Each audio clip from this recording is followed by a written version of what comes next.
Auburn Adventist Academy's History in Review. Auburn Academy, a secondary boarding school, has a history and tradition of its own. Under the direction of F. Enoch, sufficient funds were raised to open the school doors for the school year 1919-1920. Lyle C. Shepard was the principal the first year of Western Washington Missionary Academy, which had a new administration building that included classrooms, library, chapel, kitchen, dining room, and residence halls on either side for men and ladies. C.J. Goodman wrote of those days, "We can well remember the opening day of school and the faculty wending their way to the rostrum amid sawhorses and piles of lumber. 18 months later, just 2 weeks before the close of school term, 1920-1921, a fire which started in the boiler room destroyed the building. Mrs. Wilcox, wife of Principal L.C. Wilcox, 1920-1922, recalls that Friday evening of May 6, 1921. That was a wild night. The water system was inadequate, and the town's fire department was 6 miles away, making it impossible for them to arrive in time. After the fire, the graduation exercises for the 12 seniors of 1921 were held at the Kent camp meeting. Elder A.G. Daniels gave the commencement address. The girls had planned to graduate in pink gingham dresses trimmed in white organdy and carry apple blossoms. As a result of the delayed graduation, they carried sweet peas instead. Plans were laid immediately for rebuilding the academy, and by the opening of the school term 1921-1922, a new administration building was erected. Also built was the first separate dormitory for girls, Regina Hall. The boys then moved to East Hall. The building formerly used was a residence for the faculty and workers. 4 years later, during Principal C.A. Scholl's administration, the girls' dormitory received a 30-foot addition to the north. 11 years later, in 1937, while Principal R.L. Hubbs was here, an equal addition was made to Regina Hall on the south. During the school year 1926-27, students had a moonlight hike by White River. After arriving there, they roasted marshmallows and baked potatoes. That year, a school song contest was held. The school annual was named The Magnet, and the school newspaper, The Visual. During the 1928-29 term, the campus was landscaped with numerous flowers and shrub, and fringed on 3 sides with evergreens of various kinds. The school was growing 90,000 tulip, gladiolas, dahlia bulbs, and tubers for beauty and commercial use. That year, the students planned a campaign to raise money for a new boys' dormitory. The student body set a goal of $2,000. Each student was to raise $15 or more. The conference workers took the burden of raising the major portion of the $10,000 needed. During the years 1930 to 32, under the principalship of A.E. Green, the Board of Regents indicated that for accreditation, the school must have a new boys' dormitory. This was during the Depression years, and the school needed to provide more work for students. The good trees on the school-owned property were to be used for construction of the dormitory. The school rented logging equipment, and the boys became the logging crew. Teachers and students worked together on the erection of the building. The woodwork shop did all the millwork, making doors, window frames, cupboards. The trees also provided hardwood for the furniture for Conard Hall at Walla Walla College. With a most generous gift of Mr. Olaf Gibson, this boys' dormitory with both hot and cold water became a reality. The building named Gibson Hall was ready for occupancy during the school year 1932-1933.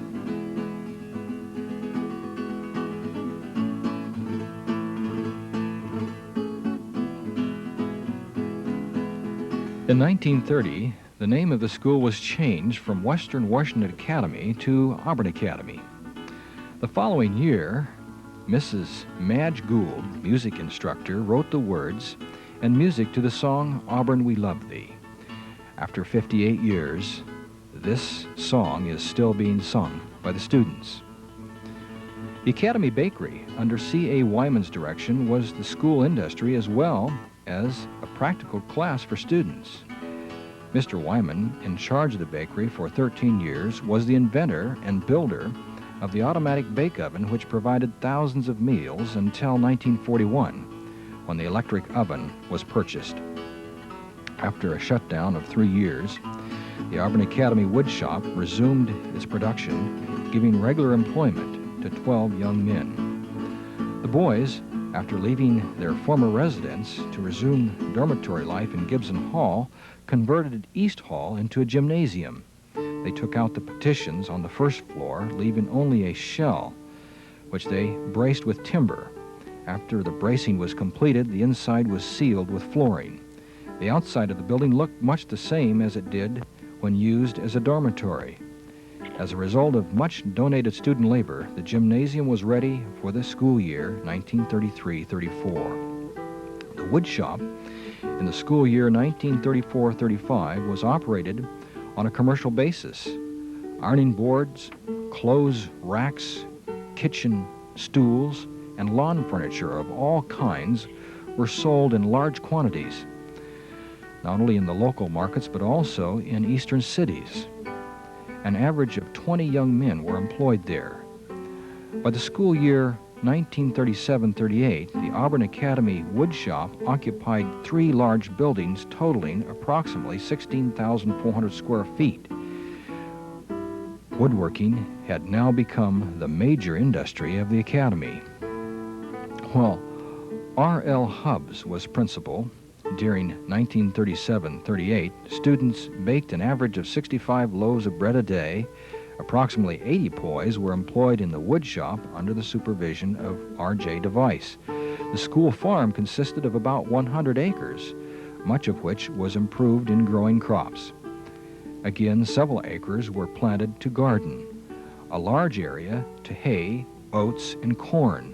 A herd of 25 Jersey cows supplied the school with milk and cream.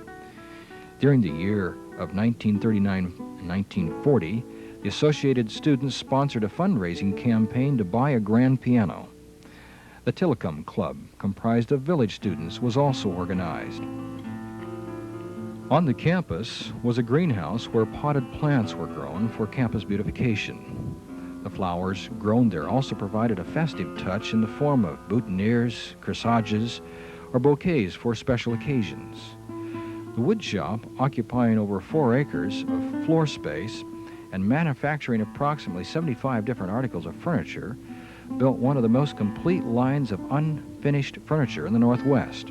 Lumber was brought from the mill to the plant and was cut and shaped on the various machines in the milling room. Between 60 and 70 boys were able to earn a large portion of their school expenses.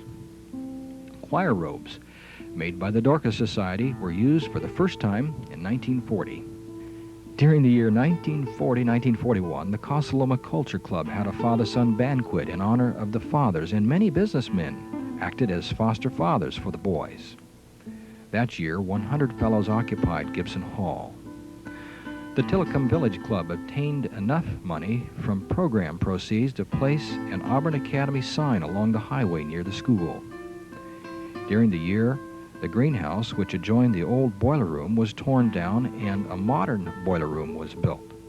The new boiler, fitted with a new large coal stoker and a 60-foot smokestack, furnished steam heat for the 2 dormitories, the administration building, and the furniture shop. The farm supplying the school with fresh vegetables was made a valuable asset. An excellent herd of cows produced plenty of milk daily. A group of hard-working boys looked after the small herd of heifers, kept the team of horses in first-class condition, and cared for the flock of leghorns, which supplied the school with about 150 eggs per day. During A.J. Olson's administration from 1941 to 1949, the campus grew. The wood shop burned in January 1942, and a new 21,000 square foot, one-story concrete building replaced it. Being equipped with heavy-duty modern machines, it was considered one of the most modern and best-equipped furniture shops in the state. It had the capacity to turn out $250,000 worth of furniture annually, and provided an opportunity for 100 boys to earn all or part of their school expenses. At this point, the dairy had 30 head of cattle, and the poultry house sheltered approximately 500 chickens. 3 acres of truck garden were in cultivation. And a large school cafeteria in the basement of the administration building, completed in 1941-1942, accommodated 260 students. The cafeteria employed 40 students to help prepare meals for over 200. C.L. Witzel, Dean of Men during this year, was in his second term of service at the Academy. The Student Association project for the school year 1942-43 was an orgatron. The music department expanded considerably under the direction of Harold Mitzfield. The Girls' Glee Club, Church Choir, Orchestra, Boys' Glee Club, Double Male Quartet, and the band were organized and kept active throughout the year. A new gymnasium, 165 feet by 55 feet, with a seating capacity of 1,500 people, was started, but not completed until the following year. With the construction of the gymnasium, East Hall became an overflow girls' dormitory upstairs and a manual arts department downstairs. During the years 1942 to 1944, the 150-acre Cloyter farm with a large dairy barn and a 2-story home was purchased. The productive land was improved in growing good crops. By now, a fine dairy herd of 40 cows and a flock of approximately 600 hens provided additional work for students. In the summer of 1944, a service building containing a modern laundry, cannery, pasteurizing plant, home economics department, and maintenance department was built. By now, the school had 15 school homes for staff and factory workers. A complete new water system with a storage capacity of 140,000 gallons was constructed to replace the old 8,000-gallon tank, which burned. Fire hydrants to all important places on campus were now possible.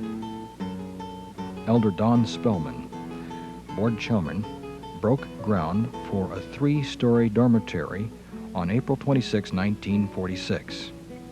For a project during this school year, the students endeavored to raise $10,000 toward the estimated $85,000 for the new girls' dormitory. This campaign was completed during a 3-week period. The students and faculty together raised over $11,000 under the faculty sponsorship of H.D. Swartz and student leadership of Donna Spillman. This building, South Hall, was designed to accommodate 110 girls. The top floor was completed in the 1947-48 school year. The main floor was finished in time for the 1948-49 school year. 115 girls were housed in the building. The lower floor, containing a worship room, recreation room, and cafeteria, was completed in 1949. With the girls in new quarters, the upper floor of the East Hall was converted to staff apartments. Regina Hall was changed from a girls' to a boys' dormitory in 1949 and was renamed Manus Hall in memory of N.L. Manus, music and Spanish teacher from 1945 to 1947, who later died while teaching in Chilean training school in Chile. The girls' club was named Zeta Kappa, meaning beauty of character. The boys' club, Cosaloma, meaning loyal to the royal and thyself, had been functioning for some years. A power plant utilizing what the sawdust from the furniture factory for fuel was the second building on the new campus at this time. The old dining room in the basement of the administration building was converted into a large library during this period. The kitchen area was remodeled and changed to a modern science laboratory, providing expanded classrooms for the school program. Groundbreaking ceremonies for the new boys' dormitory were held on January 21, 1962. The three-story brick structure containing 2 dean's apartments, a large worship room, a recreation room, guest room facilities, and rooms for 176 boys was ready for the 1962-1963 school year. A modern cafeteria built on the old Rainier Auditorium site was completed toward the close of the school year 1962-1963. It was named Rudolph Hall in memory of Miss Irene Rudolph, whose generosity made the building possible. During the summer, South Hall was remodeled, with the entire building being faced with brick to match the boys' dormitory. The main entrance was moved from the north to the south side. Dormitory rooms, a recreation room, and a home economics department occupied the basement. Plans for a new administration building were discussed at the boys' dormitory open house, January 4, 1964. Construction began that year on a new A-frame chapel for the girls. Carpentry classes that year chose as a project the building of homes for faculty and staff. 5 faculty homes were constructed under C.L. Witzel's direction. The wood shop, destroyed by fire in August of 1951, was replaced with metal buildings in 1952. The 51st annual camp meeting for Washington Conference was moved from the center of the campus to the west section in the summer of 1957. At this camp meeting, Elder N.R. Dower, president, announced that a permanent auditorium would replace the large tent that had been used for many years. This auditorium, built in 1958, was later named Rainier Auditorium. In 1959, plans were made for a long-range construction program for the Academy. It called for rerouting the streets, relocating the houses, constructing a new administration building, boys' dormitory and church, and remodeling extensively.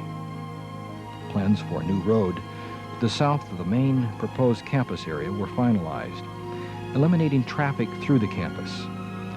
Faculty homes were relocated in preparation for the new building program.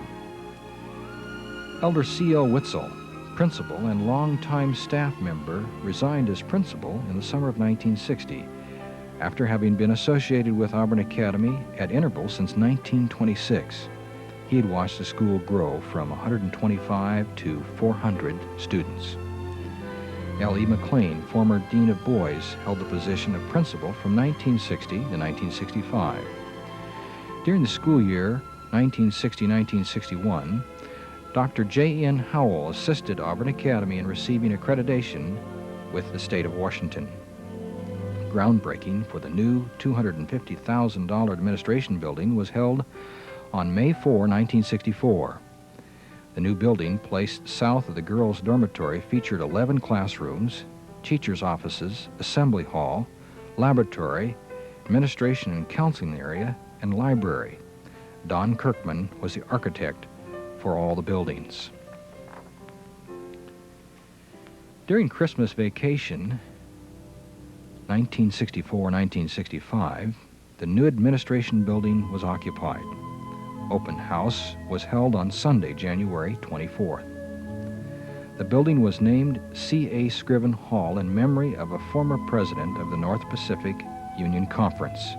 South Hall, the girls' dormitory, was renamed Ruby Nelson Hall in memory of the wife of Dr. Philip Nelson, missionary to India.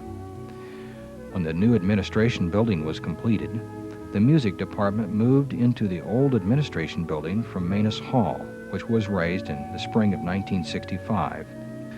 The new boys' dormitory was named Witzel Hall in honor of Elder C.L. Witzel, who at that time had been affiliated with Auburn Academy for 22 years.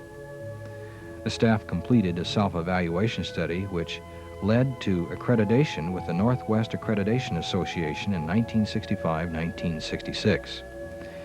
During the summer of 1965, the heating was converted to natural gas for several campus buildings and the factory. This closed the old sawdust fire boilers in the powerhouse east of the academy.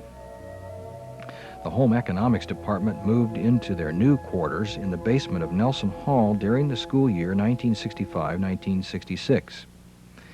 And the Industrial Arts Department expanded their classroom area by utilizing the rooms formerly occupied by the Home Economics Department. The school farm was discontinued, the livestock sold, and a 2,700-foot-long airstrip was constructed on the farm.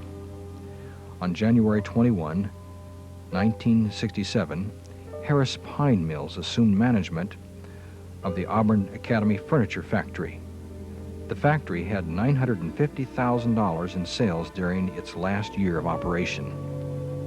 During the summer of 1967, Harris Pine Mills expanded by acquiring and installing additional modern equipment. A complete renovation of Gibson Hall was started that summer and finished during the next school year so that the building could be used effectively as an overflow girls' dormitory. As an ASAA project, students and staff raised over $10,000 for carpeting the halls and offices of the new administration building in 1967-1968. The 141-member graduating class of 1968 was the largest in the history of the school as well as in the history of the denomination. The class donated to the school a 30-foot bell tower constructed on the lawn south of the new administration building. Since 1919 to 1920, Auburn Academy has expanded greatly in facilities as well as in students. The first graduating class in 1920 had 5 members.